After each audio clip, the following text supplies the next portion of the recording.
And now it's time to welcome our first guest on stage, who's I'll introduce properly in a second.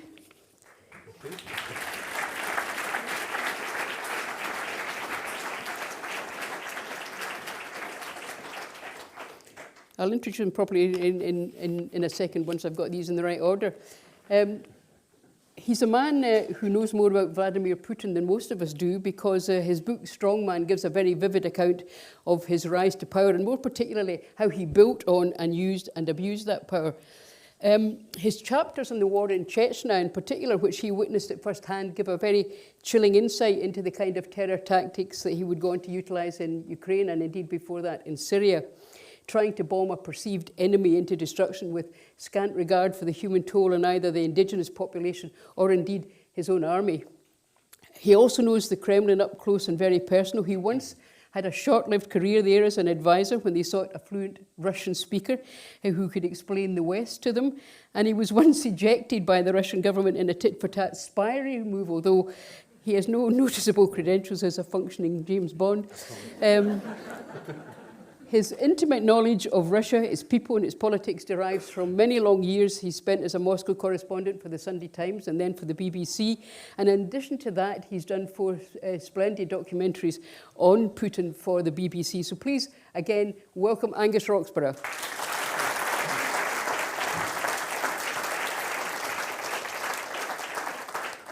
Now, I mentioned that Angus knows Putin more than any of us can imagine. But he's also met him on several occasions in the course of his work and in the course of his short-lived employment. But I wonder if you could just give us a flavour of what it was like meeting him for the first time. I think you've got it in the introduction to your book, Angus. Why don't I take the chance just to plug the book? And, I will say this at the end, but the book is upstairs. The book is not upstairs. The book is on a shelf in the library. But Angus will be upstairs afterwards to sign copies and chat to you some more. But please. Yeah. So I'll just read just two minutes from the introduction to it, which will give a little flavour of what this man is like. When you shake hands with Vladimir Putin, you scarcely notice whether it's a firm or a weak handshake. It's his eyes that consume you. He lowers his head, tilting his eyes upwards towards you, and fixes you for several seconds, as though memorising every detail, or maybe matching your face to a picture that he had memorised earlier. It's a glowering, piercing, highly unsettling look. In conversation, he's attentive, combative, and sometimes explosive when he touches upon sensitive matters. He's exceedingly well informed, but also surprisingly ignorant about aspects of Western life. He's courteous, but can also be boorish. As a president and briefly as prime minister, he has run Russia with a strong and tightening grip since the first day of the 21st century. In 2020, 2 years ago, he amended the constitution to enable him to stay in power quite legally, if he wishes, until 2036, when he will be 83.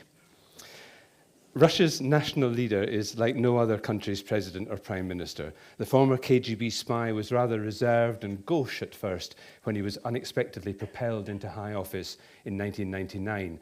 But he quickly turned into a man with no inhibitions, a strong man and a narcissist who flaunted his physical strength in ever more frequent photo shoots. In the beginning, we saw only a few selected images: Putin, the judo champion, Putin at the controls of a fighter jet. Later, he began to invite camera crews on expeditions designed solely to project a film star image. They showed him putting satellite tracking devices on polar bears, tigers, white whales, and snow leopards. He took the cameras along to see him swimming the butterfly stroke in an icy Siberian river and riding a horse through mountains with bare chest and dark shades. He personally put out wildfires, drove snowmobiles, motorbikes and Formula One cars, went skiing and scuba diving, played ice hockey, and even crooned Blueberry Hill, or Blueberry Hill, in English, and played the piano in public, unembarrassed by his scant ability to do either.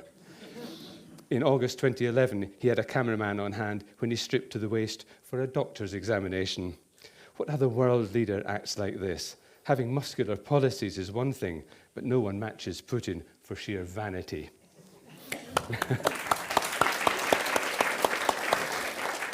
Although, as Ruth mentioned to me yesterday, yes, a certain Donald Trump comes close. I did think possibly that was written pre-Trump. It yes. was, yes. Yes. Anyway, I think that's where, Trump admired Putin so much, Well, and it's there was precisely this sort of yeah. image that he would have loved to have had. there was that hugely embarrassing press conference, if you remember, with Trump and Putin, where, absolutely, where yeah. Trump ignored his own Secret Service evidence and decided that Putin Yeah. was telling the truth because Putin was telling the truth. Yeah, I believe him rather than my own Yeah. Secret Services about what went on in the elections. You had me Yeah. worried a bit there when you said that he dipped his head, and I thought he's now doing his Princess Diana impression. No, it's not quite as coy as that. However, if we track back a bit to his background, because he was, famously in the KGB, now the FSB, how much did that inform the kind of character he became? Hugely. A lot of people think that that's his prime characteristic, the training that he had in the KGB. I think there are other things that, come together to make the character that we see today. But, he's a KGB man through and through. Even as a child, he longed to be a KGB. He was one of the few people growing up in Leningrad, as St. Petersburg used to be called, who knocked on the front door of the KG building there and said, "Please, can I join?" And they said, "Look, people don't volunteer, we recruit people, and we'll take you as and when we think you're good for it." And they advised him to go and study law, which he did. And sure enough, later they came and knocked on his door and enrolled him as a KGB agent. First, spying basically on foreigners who came to visit Leningrad. And then he worked his way up, did a special course to become a foreign spy, which is what he'd always dreamt of. I don't think Putin, growing up in the 1960s, probably knew much about the political repression that the KGB was famous for at home. What he wanted to be was a James Bond type spy, sort of doing... A bit like yourself, really. Absolutely.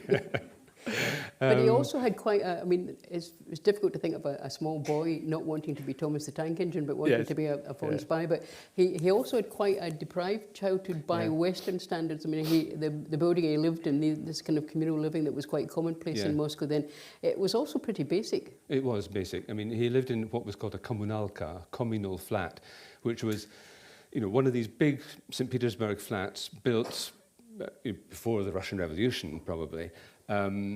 So quite big for one family, but when the communists came along in 1917, they kicked out the bourgeois family that was living there, turned it into a communal flat with maybe 3-4 families sharing all the facilities. So each family would have one room, and they all shared the bathroom and toilet and kitchen. And, that always gave rise to terrible feuds. You can imagine 4 families trying to live together. And the rest of the building, the stairwell and so on, was crumbling. There were rats in it. Putin likes to tell a story of how, as a boy, he used to like to trap these rats on the stairwell. And he remembers one incident where he cornered a rat on the landing, and the rat suddenly pounced at him and tried to bite him. And he tells that story now as if he these days is the cornered rat. He likes to think of himself in that way. And, when he's explaining his attitude to the West, for instance, the West has cornered Russia, as he would put it. On that very point, I suppose if you're looking at it from Putin's perspective, which of course we don't, but if you were, as he sees NATO gradually surrounding him with the neighbouring countries, and then on the back of his disastrous invasion of Ukraine, he sees Finland and Sweden, who were no part of NATO, suddenly asking to join as well. I mean, it all seems to... he is very much a cornered rat by any standards. Certainly, but as you say, by the way he sees it, and, we'll probably come on to it later, this whole question of sort of NATO expansion and so on. NATO insisting that it's a defensive alliance, and that anyway, any country who wants to join NATO is at liberty to do so. It's not for Russia to tell other countries what alliance they can join. But from his point of view, and I think from actually most Russians' point of view, it's not an extreme view really, this one of his. It does have the feeling of a hostile military alliance ganging up on you. And if you put it in the context of Russia's historical experience of, German occupation during the Second World War, and previous occupations before, they do have a thing about that, you know, about being surrounded by enemies. But looking back, I mean, I remember Putin being over here at I think it was the G20, was it, at Gleneagles? Yeah. And I mean, at that time it seemed as if he was almost wooing the West and wanted to be part of a great European family, and that seems to have all gone to pigs and whistles. Absolutely. I mean, it's really hard looking at Putin today, the man we see today, even to remember what he was like. But, you know, he tried his damnedest to get on with, not just to get on with the West, he wooed Western leaders. You know, he would invite George Bush and Tony Blair to his hometown in St. Petersburg. He would take them to cozy little sort of bars for beer and sausage, and into the banya, the sort of the bathhouse, Russian bathhouse, give them vodka. He really tried to make them feel at home and feel good. And I think they genuinely liked him at that time. Tony Blair certainly did. And Bush famously... An unlikely combo, George Bush and Vladimir Putin. Yes, absolutely. But, you know, Bush famously, I looked into his eyes and I saw his soul. To which some of his aides said to him, listen, George, we look into his eyes and we see 3 letters, KGB. Yeah, I mean, and it wasn't just cosmetic either, this attempt to woo the West. I mean, famously, after 9/11 in 2001, when America, you know, was under attack, Putin was the first person to call Bush and offer any assistance he could. He stood down all Russian forces from standby so that there would be no mistake about anything that was going on. He offered the Americans the use of bases in Russia so that they could launch their attack on Afghanistan later that year. You know, he did everything he could to be a good boy because he wanted to be accepted into the Western, you know, world, if you like. And he speaks German very well because he was a spy. When he finally became a spy, he was based in Dresden in East Germany. And shortly after coming to power, he went to Bonn, which was still the capital of Germany, the United Germany, made a speech in German to the Bundestag, which absolutely wowed them, you know. And in it, he spoke of Russia having a Western future. We are a European nation with a European destiny. Now, if you compare that with the sort of thing he says now, where he damns the West and everything it stands for, it's a huge change. I also want to draw a kind of contemporary parallel with what's happening now, Angus. When you were in Moscow, you witnessed at first hand one of the Chechen wars, and characteristic of that was him bombing the place to smithereens, as he subsequently did in Syria and as he's now doing in Ukraine. So that seems to be his modus operandi. He is absolutely ruthless. You know, if he sees that something is in what he would regard as Russia's national interest, especially if he believes that, in the case of Chechnya, Russia is in danger of splitting up because the Chechens wanted to split away from Russia, set up their own independent country.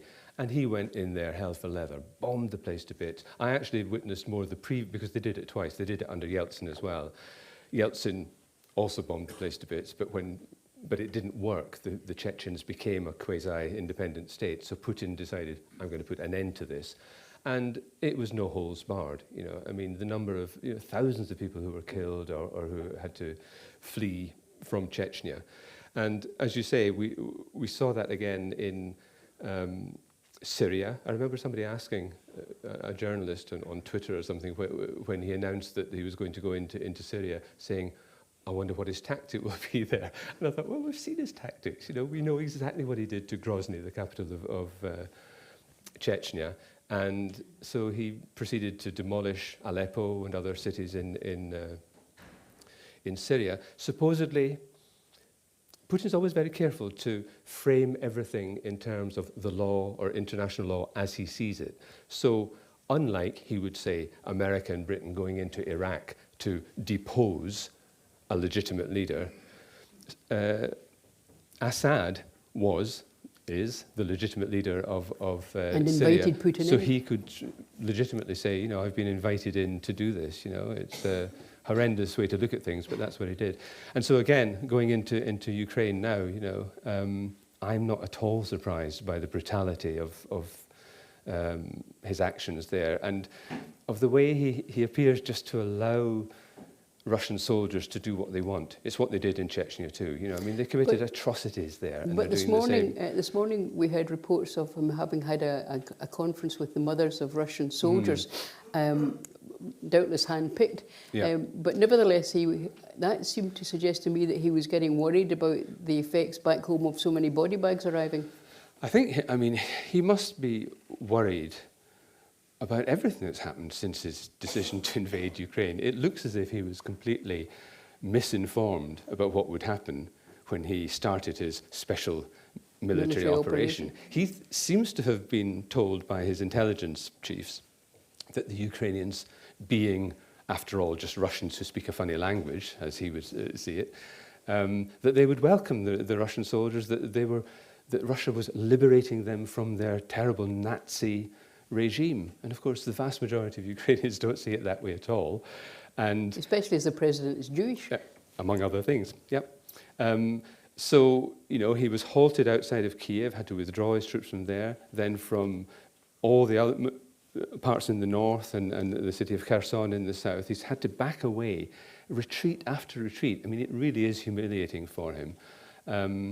And he must be looking for some. I mean, he's stuck really. He's obviously looking for some way out to save face, because if he admits defeat, it's the end for him. You know, he will not remain as president if Russia is defeated in this war. He seems to be thinking, according to. I mean, I noticed a tweet from Katja Adler, the European correspondent, this morning, and she seemed to be suggesting that he was hoping that if he, first of all, using energy as a weapon, and to, you know, throughout the winter so that the Ukrainians would starve and freeze and everything else. Yeah. But also she seemed to think that he was hoping that the NATO alliance would crack as a result of this, and they would, and because of the cost of living crisis elsewhere in Europe, they would start to question the amount of money and everything else they're sending to Ukraine. And he was hoping that that might splinter, and therefore the NATO allies might force the Ukrainians into negotiating when they didn't want to. Yes. I mean, I think he's coming to terms with the fact that the Russian army isn't really very good, and they're poorly equipped. The recruits that they're taking on just now, you know, they have to buy their own uniforms and shoes, and put into 2 or 3 weeks of training and then sent to the front line. It's an absolute disaster. They've got no incentive to do this job at all.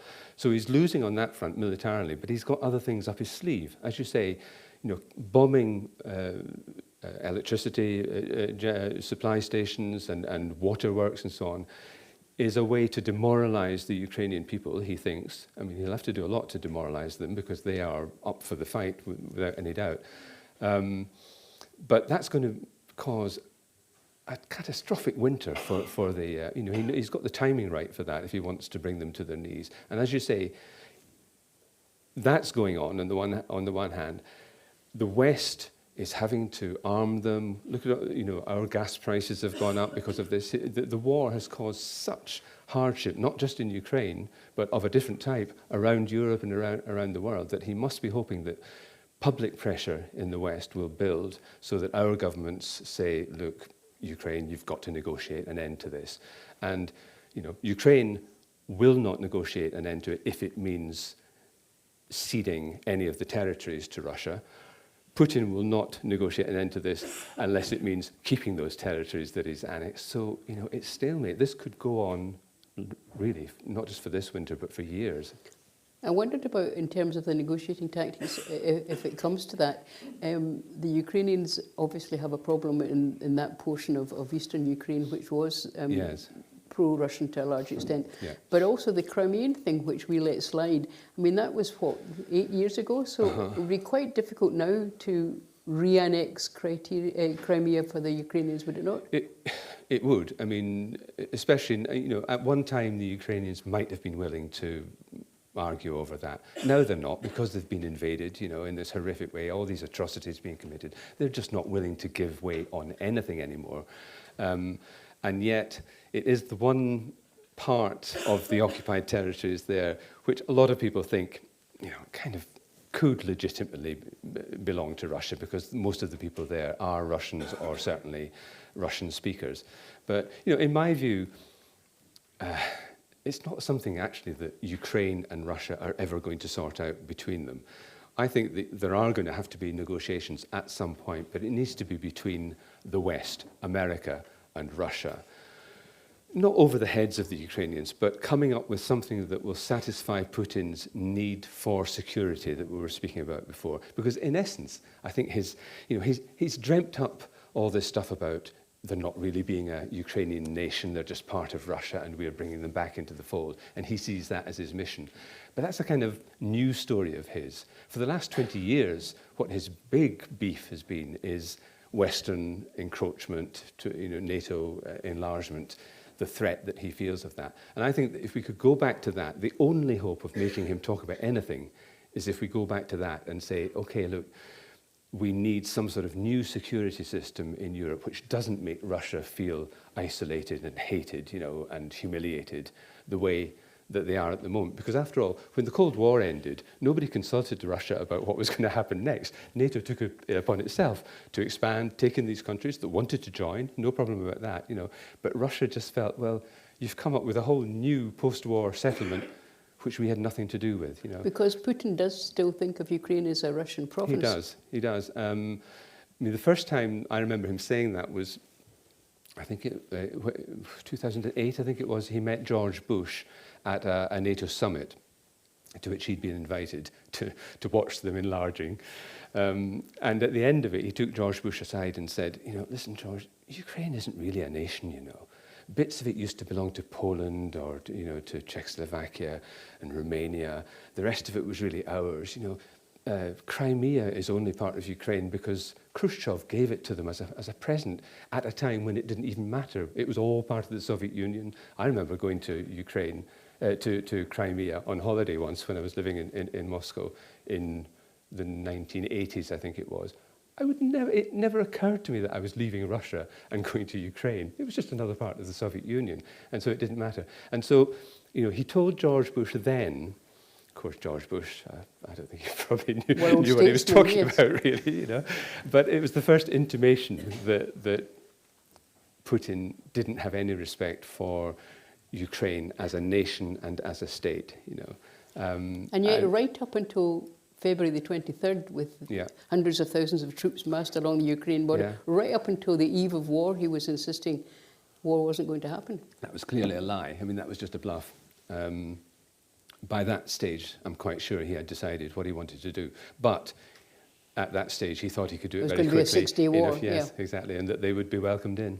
I think it's probably time, Angus, that we shared your guilty secret with the audience, because when the audience was, some of them were watching I'm a Celebrity, Get Me Out of Here, you keep watching Russian state TV, and this is quite important because Russian state TV keeps using this narrative, this Putin-esque narrative about what's actually happening, and so they haven't had a chance to look at all of these ruined buildings and... Oh, they do see that, but it's all blamed on the Ukrainians. They bombed themselves? Yep. When Mariupol, those awful pictures that we saw of the city in the south, which was a Russian-speaking city, and the Russians just systematically destroyed it completely. And what they show on Russian TV these days is how quickly they're rebuilding it. And it's amazing, to be honest. I don't know, the resources that they've poured in there. There are lots of beautiful new blocks of flats that have emerged out of the rubble of Mariupol. And, they're presenting this as a great triumph. Look what we've done. We've not only liberated the city from these Nazis who ran it before. We've not only razed it to the ground, but we're building it up again. Yeah. But no, watching TV Russian TV for my sins is kind of, well, it's certainly instructive, because you really get an insight into not just what Russians are being bombarded with every day, but also how Putin, I guess, sort of sees Russia's position in the world. And I'm toying with writing another book about Russia, which I will call How Russia Became a Fascist State, because I really think it is a fascist state now. And the clearest sign of that is the way that these talk shows are on Russian television. It's always men. They have maybe 6 or 7 men standing around the stage, sort of geeing each other up, making them, getting angrier and angrier until they're shouting into the cameras about how awful these Nazis in Ukraine are. And I mean, sometimes they go so far over the line that in one instance, one of their commentators has actually been suspended from Russian television because he wound himself up into such a state that he was saying, why do we put up with these people at all? You know, when we go into a village, we should round up the women and children, put them in a building and set fire to it. I mean, this is the spine-chilling stuff that you're hearing on Russian television just now. It strikes me that, I mean, it's not difficult to see how, I'm thinking of things like Fox News, it's not difficult to see how one could manipulate the mainstream media in such a way as to get the audience G'd up in the wrong direction, because it happens all over the world. However, what I don't understand is how in 2022 he's managed to stop especially the younger generations of Russians and Muscovites accessing the internet. Well, there is definitely a split. You know, I mean, I think he has far more control over the minds of the older generation who watch TV. That's their main source of information, than he does over younger people who can access the internet, but he's doing his best to control that as well now. A friend of mine in Russia, who I was texting a few days ago, I was sort of asking her what she is able to access. I think I'd seen something on the BBC website actually, and I said, have you seen that? She said, we can't see that in this country because there's now a kind of national firewall around so many websites. All they can do is use a VPN, a virtual private network, which you have to pay for, which makes it look as if you're not in Russia but in a country elsewhere in the West, so that you can access these things. Obviously most people can't do that and don't do it. So by and large, most people in Russia think that Putin's narrative of Ukraine is what's actually happening? Well, whether they believe it or not is another thing, but that's all they get. You know, that's the truth that they're being given. And it gets undermined, though. Until, 2 months ago, they may have been swallowing quite a lot of it, but then he ordered this general mobilization of young men to join the army. And that's when I think it began to hit home for lots of ordinary Russians. But, because again, it was virtually press gangs that they sent out into the streets, especially in the provinces, just rounding up any young men that they saw hanging around in the streets and pressing them into service. Now, mothers notice that happening, you know, and get very worried about it. We also saw convoys of young Russians leaving Russia in order to avoid this roundup. Absolutely, yeah. Oh, yeah. Lots of, you know, those, again, anyone with any sense who knows where this is going, just decided to up sticks and leave. And a lot of those people are the most educated, especially sort of, in the information sort of world, people who've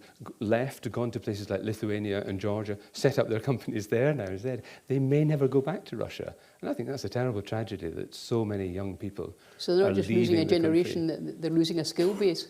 Absolutely, yeah. Just on the question of this mobilization, Putin uses a private military company called Wagner, which is run by a man called Prigozhin, who used to be Putin's favorite chef in St. Petersburg. First of all, his history is he spent 8 years in prison in the Soviet time for theft. When he came out of prison, he set up a catering business in St. Petersburg with some very fancy restaurants, which became Putin's favorite eating places. Later, during the 2016 American election, he set up what became known as a troll farm in St. Petersburg, employed lots of young people in an office block in St. Petersburg to fill the American internet with pro-Trump messages to try and influence the election there. In the meantime, this man, Prigozhin, set up this group of mercenaries called Wagner, who are active all over Africa in different countries, and his latest squeeze is to help with this recruiting drive in Russia, to which end he goes to Russian prisons and promises convicts that if they come and join him, go to the front and fight for them, then after 6 months they'll be freed completely, however long they might have had to serve. However, he warns them, and there's a video of him telling them this, if you change your mind at any point or try to desert, then you'll be executed.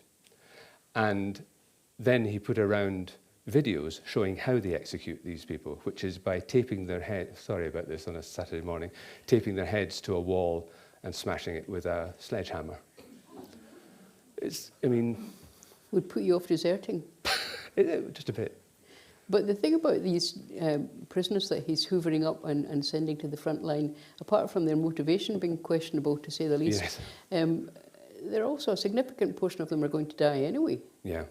I mean, we've no idea what the death toll is on the Russian side or on the Ukrainian side, if it comes to that, because obviously the Russians aren't giving it away, but it must be huge.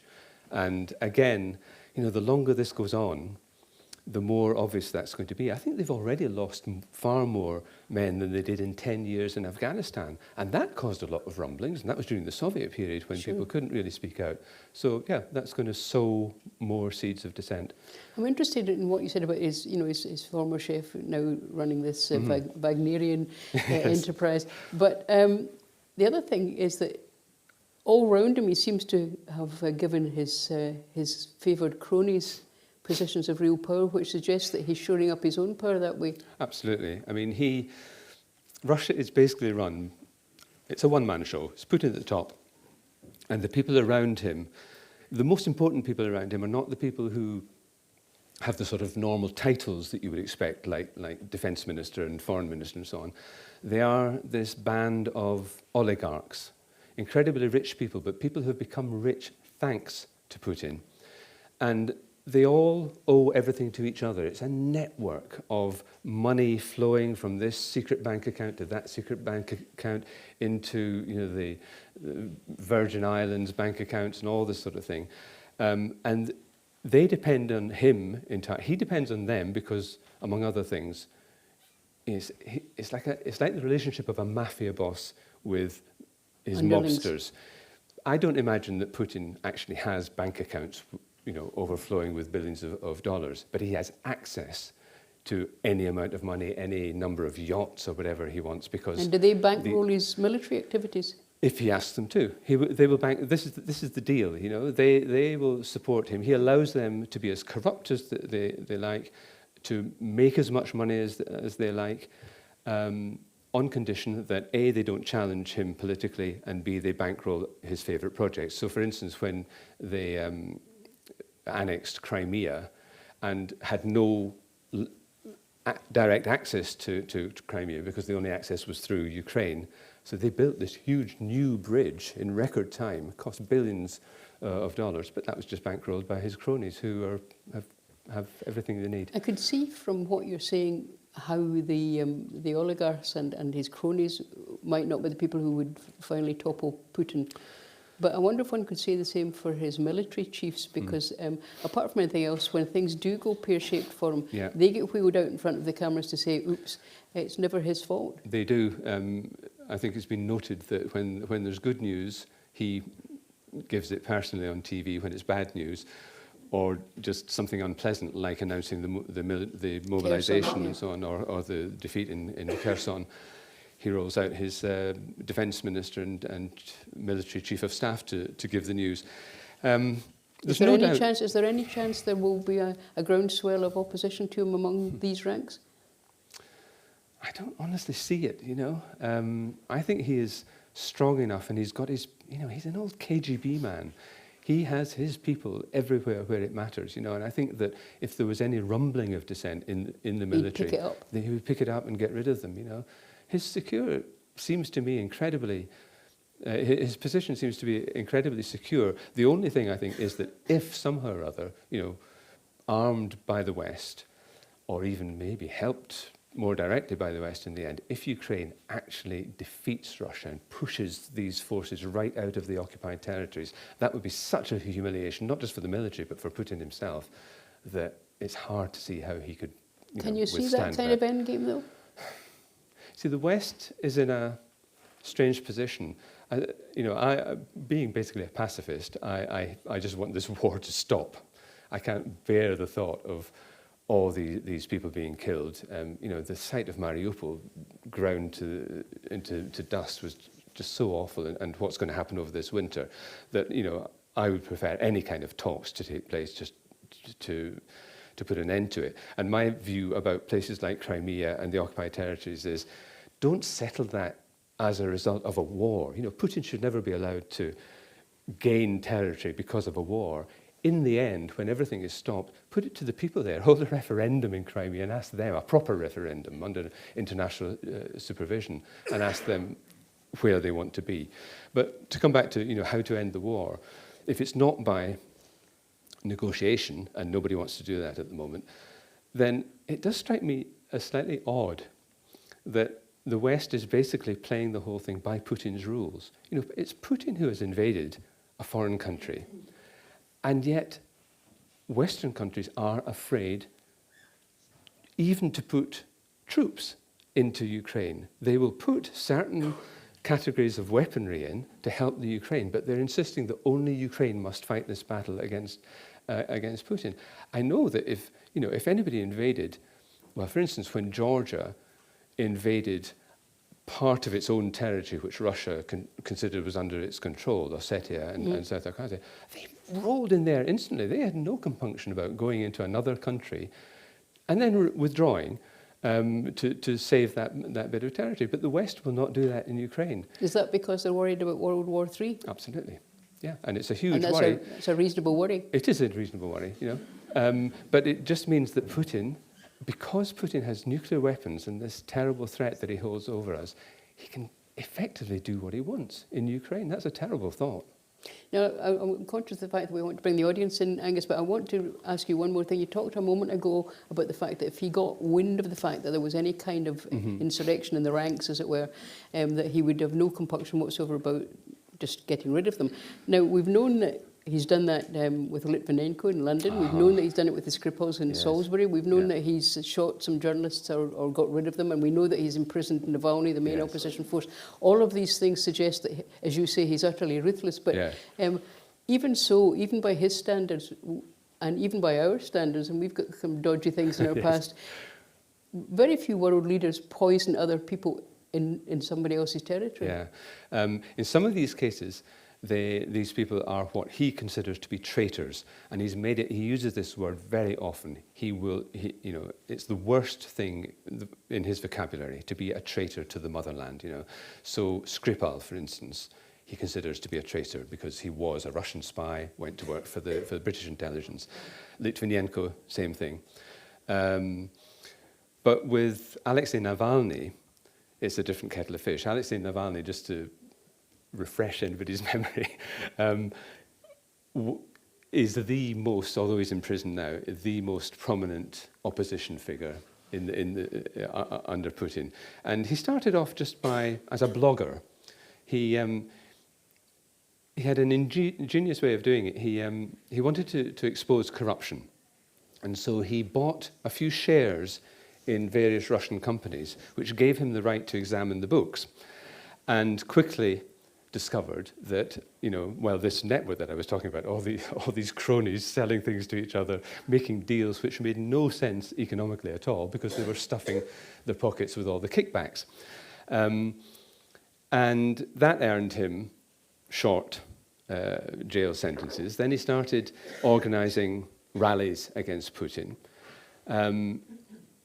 He has produced some amazing films, documentary films, exposing, first of all, the wealth of Dmitry Medvedev, who was president for 4 years and prime minister under Putin for a lot longer. And the films were fantastic. It started with him somehow or other getting access to a receipt of some shoes that Medvedev had ordered from an online company, delivered to a certain address. But without getting into the sort of granular detail of that, the fact is that Navalny is now behind bars for the enemy duration. number one, because he has exposed all of this corruption. Medvedev's yachts, Putin's palace down at the Black Sea and so on. Yeah, never mind how he did that, but the films are so convincing and were watched by millions of Russians within hours of them going. Which is why he had to be removed. Had to be removed. And apparently, there's an organization called Bellingcat which uses open source materials to discover all sorts of things. And they do very well in Russia because Russia, being such a corrupt country, you can buy almost anything on the black market in Russia, including lists of telephone numbers. And you can pay somebody to provide you with the lists of calls made, you know, all the data, metadata of people's private communications. And amazingly, they discovered that a small team of FSB operatives have been following Navalny around everywhere he went to public gatherings and so on for years. It was always this little group of people because the same numbers kept popping up in different places. And eventually, what was it, 2 years ago, Navalny went to deepest Siberia to give a talk and got onto the plane to fly back to Moscow, fell violently ill, so that the pilot was obliged to divert the plane to stop, still in Siberia in a different city. He was taken to hospital there and eventually evacuated to Germany where he could be treated properly for Novichok poisoning, the same poison that was used against the Skripals. And he recovered there thanks to the treatment he got in Germany. And then he did the most amazing thing together with Bellingcat. They, as I say, had the telephone numbers of all the people who were involved in this group of operatives who had been with him and who had poisoned him. And Navalny decided to call them up and speak to them. And call the people who'd poisoned him? Yeah. And the first 2 or 3 didn't believe him. He said his ruse was, hi, I'm calling, my name's such and such. I'm calling on behalf of the head of the National Security Service. We're drawing up a report into why the mission to poison Navalny failed. We want to make sure it doesn't happen again, you know? So we want, you know, I'm calling the entire team. If each of you could just tell me what went wrong from your point of view, you know. A few of them saw what was going on, immediately put the phone down. But one of them was completely taken in and answered all of Navalny's questions and gave the whole story away, you know, about, yes, so-and-so did this, so-and-so did that. And Navalny said at one point, and how did they actually administer the poison? And he said, well, the poison was applied to the seams of his underpants. Ingenious. Absolutely ingenious. And so presumably that was the pair of underpants that Navalny put on the next morning before flying off. And his own job, the guy that he was speaking to, was to go to the hotel room afterwards and clean up. Remove all traces of everything. And he spilled all of this to Navalny. Unbelievable. However, Mr. Navalny, sadly, is no longer... I think he's, at the moment, still in the middle of a 10-year sentence and regularly put into a month or more of solitary confinement. It's unbelievable. Right, on that note, we've got about 15 minutes left of this session, so, and Angus, as you've gathered, is ubiquitously knowledgeable about this subject, so don't waste the opportunity to ask him questions. Jim, I think, is going to have a handheld mic, so if you could just wait for him to arrive. There's a arm up at the back there, if you could. This is Jim's aerobics hour. Hi, can you hear me? Yes, I can. Can you just say a little bit about Putin's relationship with the Chechen leader?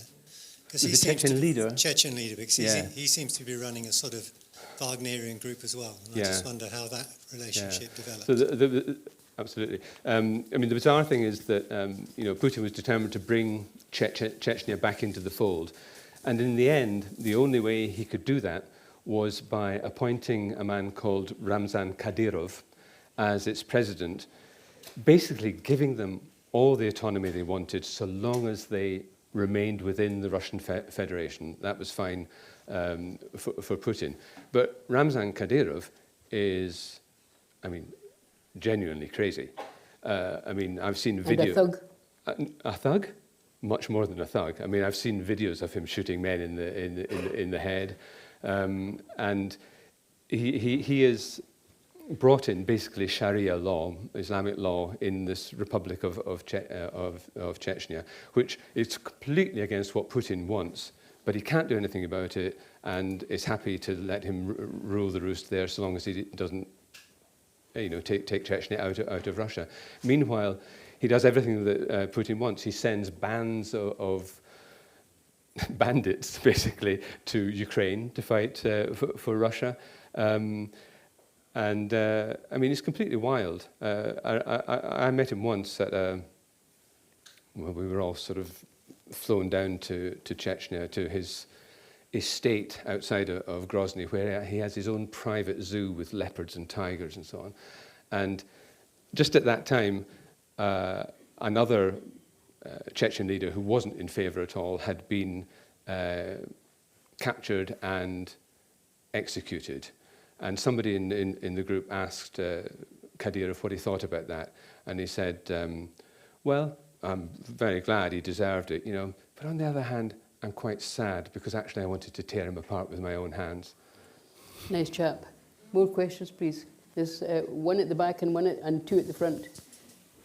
Thanks.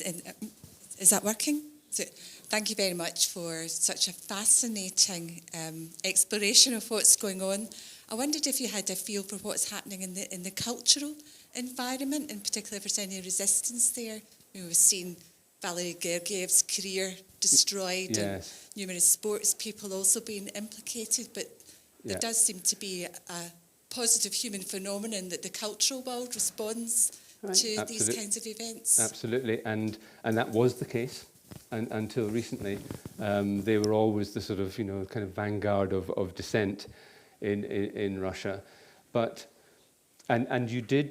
there were a few voices of dissent at the beginning of the war. A few people were brave enough to stand up and say that they thought it was a bad thing, but their numbers well include people who, as we were saying earlier, have simply left the country because they can't bear to be there anymore, and he controls dissent so effectively now that nobody dares anymore. Even people you might have expected to stand up and criticize this war are too afraid to do it. There are already 15,000 people in prison for having, or have been in prison, some of them may have been released since, but have been picked up and imprisoned for going out in the street to protest against this war.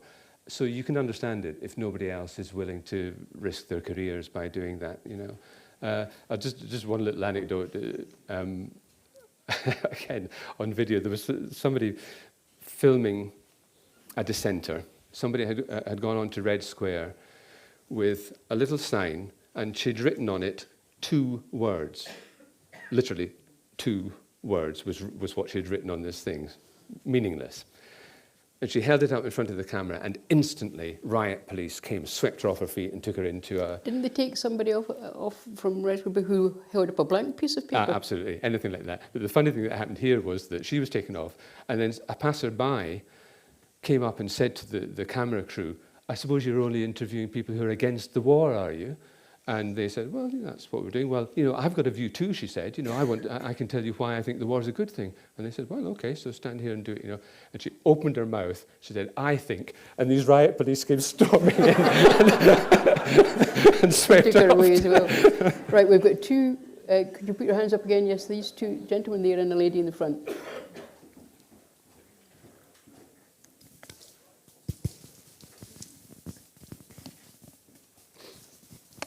It looks like being a journalist is an unsafe profession.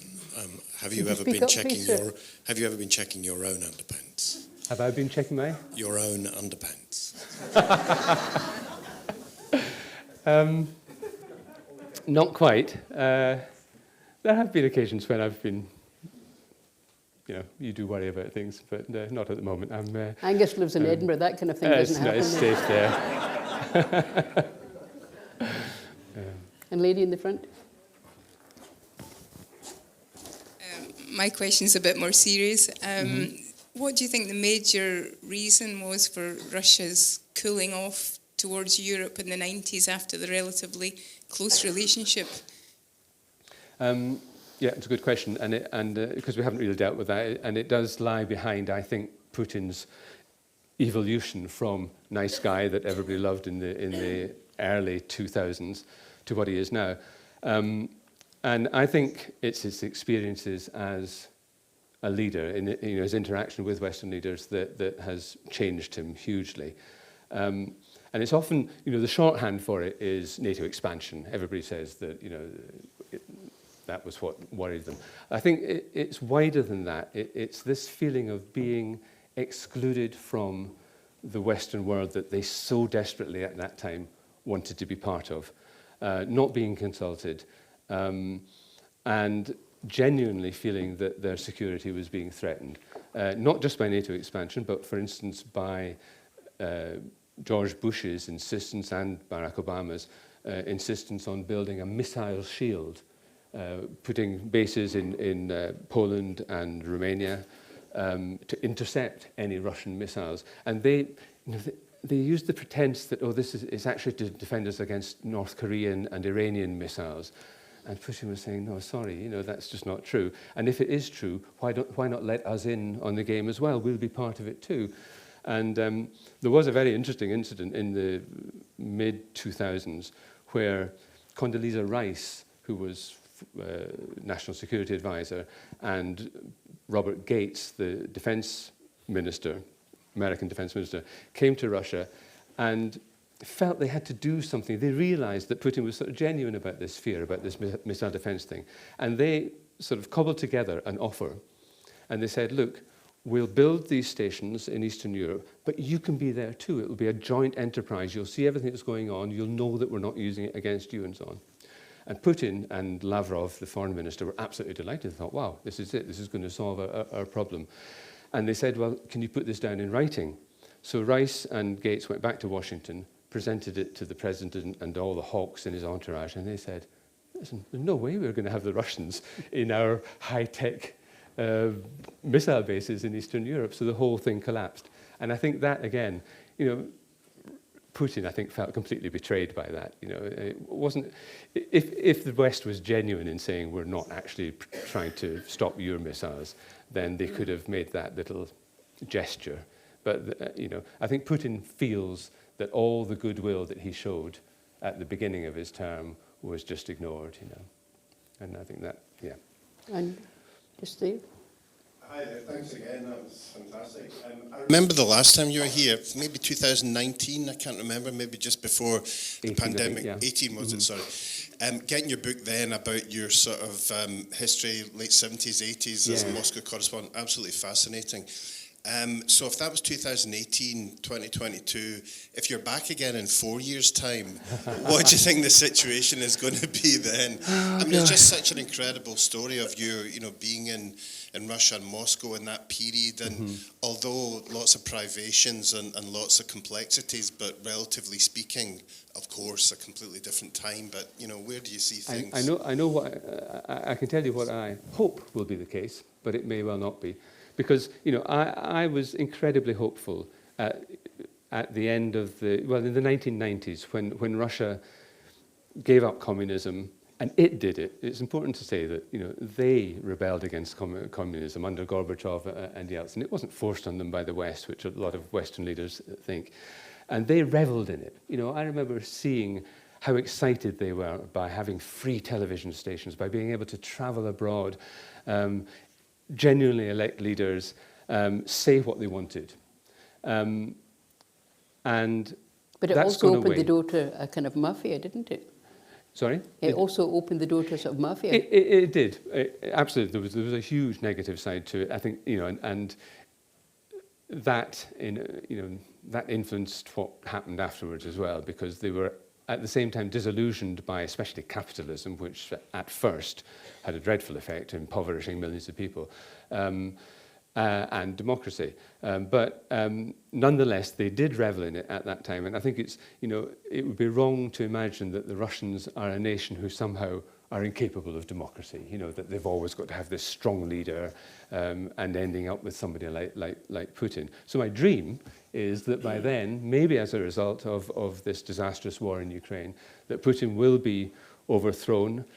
There is no guarantee whatsoever that he will be replaced by somebody better, but maybe he will, and that somehow or other they will roll back to those days when, life was pretty free and good in Russia, and television wasn't just full of propaganda.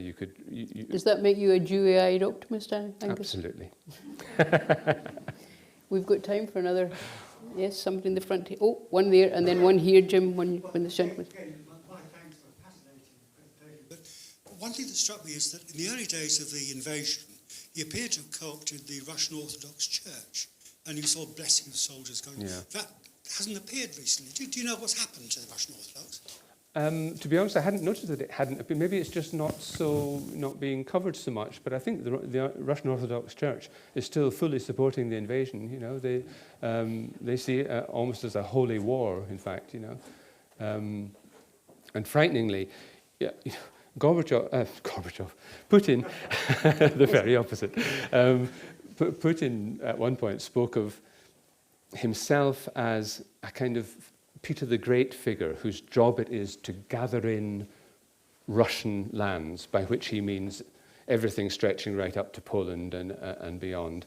And that sort of idea is supported, I think, by the Russian Orthodox Church, because, you know, that's their We've got remit as time well. for one final question. Angus, thanks very much.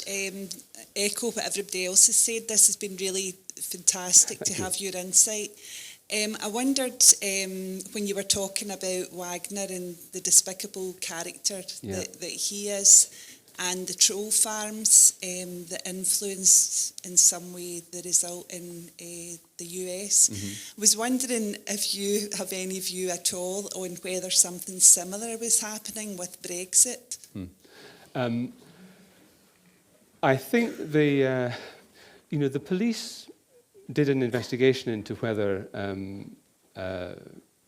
the social media were infiltrated by Russians on Brexit, and came up with very little. You know, there were a few, but certainly nothing that you could say, you know, would have weighed against the sort of massive propaganda going on, you know, on well, especially on one side.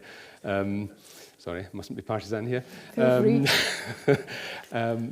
But you know, there were things that haven't been investigated very well. For instance, one of the Leave campaign leaders, Aaron Banks, was bankrolled by, well, he contributed huge amounts of money to the campaign. He also had kind of very shady dealings with the Russian ambassador. We know that he visited him several times around then. There's just not that link. Nobody has actually established that he got any of that money that he donated from the Russians, or that somehow they allowed him to do business in Russia that he wouldn't have been able to do anyway. So nothing proven, but... quite a lot of evidence that quite a lot of that dark money came from America. Is there? Well, one of our other guests here, you may remember, some of you, Peter Gagan, wrote a book called Democracy for Sale, which I absolutely recommend. And that details where a lot of that dosh came from. Yeah. Anyway, Again, ladies and gentlemen, I'm really sorry about this, but we've got a very tight schedule, and the boss woman there is going to have my guts for garters if we overrun, and she can't get rid of you all before the next event. So, could you join me in giving a very warm vote of thanks to Angus Roxburgh? Thank you.